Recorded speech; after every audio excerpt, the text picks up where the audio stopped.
Hello everyone, good evening to everyone. Sorry थोड़ा late हो गया but since I am travelling थोड़ा time लग गया। एनीवेज आई होप सबका पेपर अच्छा गया। I am just doing the review of what has happened in today's paper. काफी मिक्स रिएक्शन आई है। कुछ लोगों को बहुत ज्यादा डिफिकल्ट गया है, कुछ लोगों को एवरेज गया है। आई थिंक आप लोग लेंदी और डिफिकल्ट में घपला कर रहे हैं।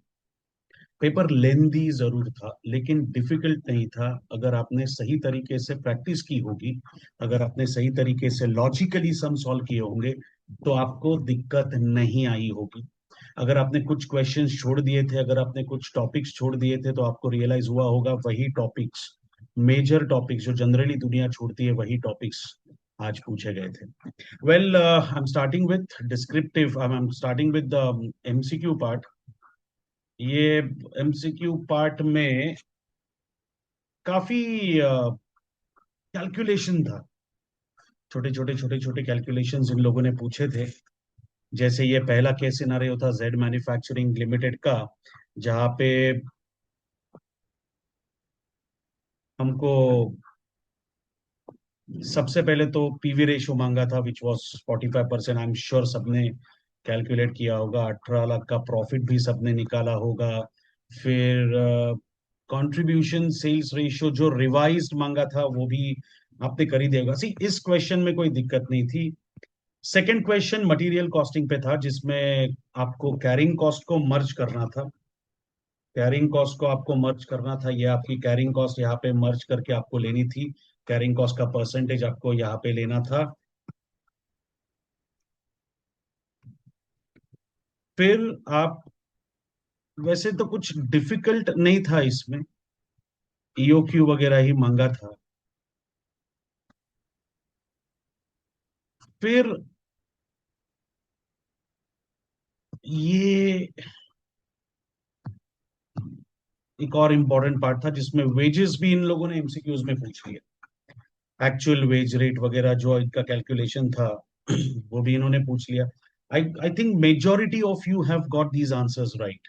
देखो, आप यहाँ पे मार्किंग देख रहे हो, मुझे किसी स्टूडेंट ने ही भेजा है ये पेपर। आप मार्किंग देख रहे हो और मैंने कैलकुलेशन करके देखा है, ये सारे मार्किंग, ये सारे आंसर सही है।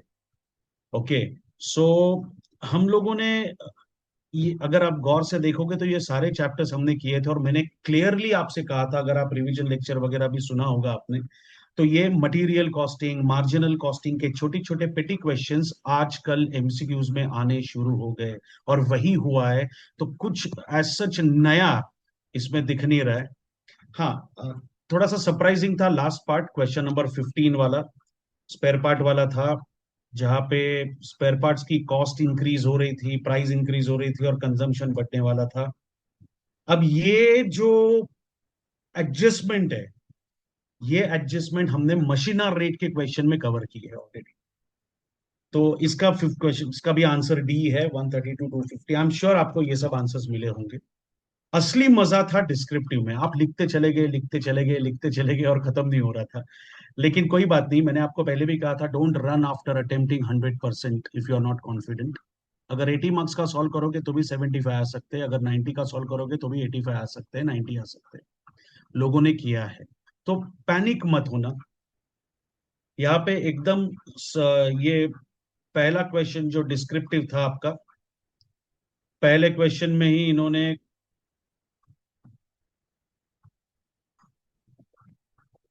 दोनों टाइप के प्रोडक्ट्स के बारे में क्वांटिटी मांगी थी।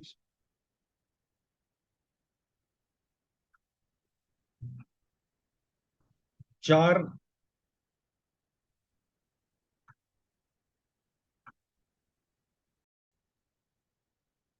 ये एक अजीबोगरीब आइटम था जॉइंट प्रोडक्ट बाय प्रोडक्ट का। आपको यहाँ पे इनपुट दिया था, इनपुट का रिस्पेक्टिव परसेंटेज दिया था आउटपुट का। आपको आउटपुट निकालना था और ये कॉमन कॉस्ट डिवाइड करनी थी। आउटपुट मेथड ही आपको यूज करना था। It was very simple. A and B के लिए लार्जर बॉक्सेस की जरूरत थी, तो इसमें एक बैच कॉस्टिंग का भी कंसेप्ट इन्होंने ऐड कर दिया। 24 units are to be set in one batch, in one box. तो जितनी क्वांटिटी आती है डिवाइडेड बाय 24 करके आपको नंबर ऑफ बॉक्सेस निकालने थे। आपका second question was also joint product by product. And it was a very simple question. आपको सिर्फ एसओपी मेथड यूज करनी थी। यहाँ पे इन्होंने स्पेसिफाई किया है sales value at split off point, ये मेथड आपको यूज करनी थी। इसके बाद हमेशा की तरह मैंने आपसे कहा था, हमेशा तीन चीजें आती है, joint cost allocation, profit calculation और आगे प्रोसेस करना है या नहीं करना है। देखो, वही तीन चीजें इन्होंने पूछ ली, मतलब इट वाज क्वाइट प्रेडिक्टेड। तीसरा था लेबर कॉस्टिंग पे, एम्प्लॉय कॉस्टिंग पे, और इसके जैसा हमने एक सम सॉल्व किया है, बस उसमें इसके अलावा डे वेजेस, पीस रेट और रोवन भी था। इसमें सिर्फ हल से पूछा है, आपको टाइम अलाउड निकाल के उसमें 50% ऐड करना था to find out the real time allowed. बाकी इसमें हाल से रोवन बाद में यूज करने को बोला है।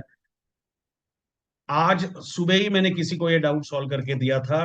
1 जून को 9 बजे काम शुरू होता है, 4 जून को खत्म है, तो फर्स्ट सेकेंड थर्ड 3 दिन 9 आवर्स काम होता है। चौथे दिन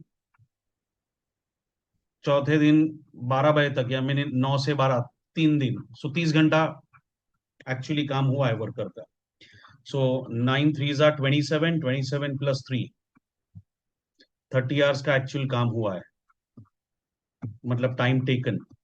फिर उसके बाद इन्होंने पूछा आपसे कॉशिट, जिसमें I guess closing stock was also to be calculated, valuation closing stock का पूछा था, तो कॉस्ट ऑफ प्रोडक्शन पे वैसे ही आता है। मैंने कहा था आपसे ये भी कि क्लासिफिकेशन बेस्ड ही क्वेश्चन आते हैं। और फिर next was process account and income statement. पहले प्रोसेस अकाउंट बना के आउटपुट निकाल के उसको सेल करना था अलग से। Next question was about activity based costing. ये सारा कॉस्ट स्ट्रक्चर इन लोगों ने दिया था, और एक्टिविटी बेस्ड कॉस्टिंग से ज्यादा मतलब ये काफी कॉमन क्वेश्चन था एज सच। इसमें कंसेप्ट हम लोग एक्टिविटी बेस्ड कॉस्टिंग का यूज कर रहे थे, but it was very simple actually. Common cost दी थी आपको, देन आपको ये अलग अलग एक्सपेंसेस दिए थे, अदर एक्सपेंसेस दिए थे, डेप्रिसिएशन दिया था, और परसेंटेज अलोकेबल परसेंटेज भी दिए गए थे आपको, और ये क्वांटिटी आपको दी थी जिससे आपको डिवाइड करना। देन ये लेबर कॉस्ट का ही आप कह सकते हो, ट्रेनिंग के ऊपर क्वेश्चन आया था। ये थोड़ा सा स्टूडेंट को हिला के चला गया, क्योंकि इसमें काफी सारे अलग अलग एक्सपेंसेस दिए थे जो आपको क्लासिफाई करने थे, आपको एक लेवल पे लेके आने थे। तो अगर पर मंथ का पर एनम किया है तो ही मार्क्स कट सकते हैं, बाकी अदरवाइज डिफिकल्ट एज सच कुछ था नहीं, थोड़ा सा लेंदी था डेफिनेटली। फिर आपको आया था standard costing which was very simple. आपको स्टैंडर्ड ऑलरेडी दिया गया था और प्राइस दी गई थी। 60,000 यूनिट्स के लिए स्टैंडर्ड दिया था, 60,000 के लिए मटेरियल कॉस्ट दी थी, एक्चुअल आउटपुट 66 थी, तो आपको कन्वर्ट करना पड़ेगा। 60 के लिए 2880, 66 के लिए हाउ मच, फिर आपको स्टैंडर्ड रेट से डिवाइड करके एक्चुअल प्राइस मिलती होगी, एक्चुअल स्टैंडर्ड क्वांटिटी मिलती होगी। फिर एक्चुअल कॉस्ट मटेरियल की दी थी, एक्चुअल प्राइस भी मटेरियल की दी थी, डिवाइड करके आपको एक्चुअल क्वांटिटी मिलेगी, आप वेरिएंस निकाल सकते हो। तो जिसने लॉजिकली सॉल्व किया स्टैंडर्ड कॉस्टिंग, उसको 1 पैसे की तकलीफ नहीं हुई होगी। उसके बाद आपको नेक्स्ट क्वेश्चन था रिकंसिलेशन का, जो चिल्ला चिल्ला के मैं बोलता था, सॉल्व करो, इग्नोर मत करना, इग्नोर मत करना, इग्नोर मत करना। इनफैक्ट मैंने क्वेश्चन चेंज किया था ये, इसमें फाइनेंस से स्टार्ट करके कॉस्टिंग पे हम लोग लेके गए थे क्लासरूम में, आपको याद होगा। बस ये एग्जैक्टली सेम चीज हुई। मैंने ऐड किया था ये पॉइंट, अगर आपको याद है।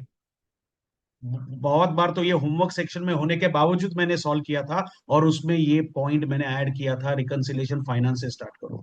इसमें होता ऐसा है कि फिक्स्ड कॉस्ट जो है वो अंडर एब्जॉर्ब होगी, क्योंकि because of the quantity structure, क्योंकि एब्जॉर्प्शन रेट 40,000 के हिसाब से आएगा, लेकिन एब्जॉर्प्शन रेट निकालने के लिए 40,000 यूज करना था, लेकिन अप्लाई इसको हम लोग ने 35,000 पे किया है। तो ओवरहेड एब्जॉर्प्शन की 3 अंडर एब्जॉर्प्शन की एंट्री आई होगी, और एक आपकी एंट्री इंटरेस्ट एंड डिविडेंड की आई होगी। 4 एंट्री का रिकंसिलेशन था ये भी अपना टेक्स्ट बुक जैसा ही सम था, सिर्फ फिगर्स चेंज किए थे। हमारे पास 6 महीने का डेटा था, इन्होंने 4 महीने का दिया है। तो this was quite simple question. अगर आपने टेक्स्ट बुक ढंग से किया है, क्लास वर्क ढंग से किया है, तो आप ये मैनेज कर पाओगे। ये स्टैंडर्ड कॉस्टिंग का रिवर्स सम, मैंने 1000 बार कहा है, रिवर्स सम सबसे इजी होता है आंसर करने में। ये रेशियो वाला सम था जो हमने क्लास में सॉल्व किया था। इनफैक्ट इससे ज्यादा रेशियोज हमने निकाले थे, बट ये रिवर्स है। इसमें रेशियोज यूज करके हमको एक्चुअल आवर्स और स्टैंडर्ड आवर्स भी निकालने थे। तो capacity usage actual upon standard is equal to 65%। आपको ऊपर स्टैंडर्ड आवर्स तो मिल जाएंगे, आप उसको यूज करके एक्चुअल आवर्स फॉर्मूला के तौर पे निकाल सकते। Then you had opportunity cost, ये भी highest opportunity lost is opportunity cost. लेकिन इसमें क्या होगा, एम प्रोड्यूस करोगे तो एस का प्रॉफिट अपॉर्चुनिटी कॉस्ट होगा, एस प्रोड्यूस करोगे तो एम का प्रॉफिट अपॉर्चुनिटी कॉस्ट होगा। Opportunity lost is opportunity cost. ये अपना टेक्स्ट बुक वाला ही सम था, लेकिन हम लोग ने तो 3 प्रोडक्ट्स का सम सॉल्व किया था, इन्होंने 2 ही पूछा है। And then the classification was given variable and fixed. जहां पे क्वांटिटी के हिसाब से चेंज होता है वो वेरिएबल, जहां पे चेंज नहीं होता है दैट इज फिक्स्ड। फिर थियरी आई थी एक्टिविटी बेस्ड कॉस्टिंग पे, बजटरी कंट्रोल पे। अगर आपने मेरा वो रिवीजन लेक्चर सुना था तो मैंने पहला इंपॉर्टेंस, अगर आप अपने टेक्स्ट बुक के इंडेक्स में देखोगे तो मैंने T1 करके मार्किंग आपको दिया था बजटरी कंट्रोल के लिए। T1 करके थियरी में सबसे इंपॉर्टेंट टॉपिक मैंने मार्क करवा के दिया था।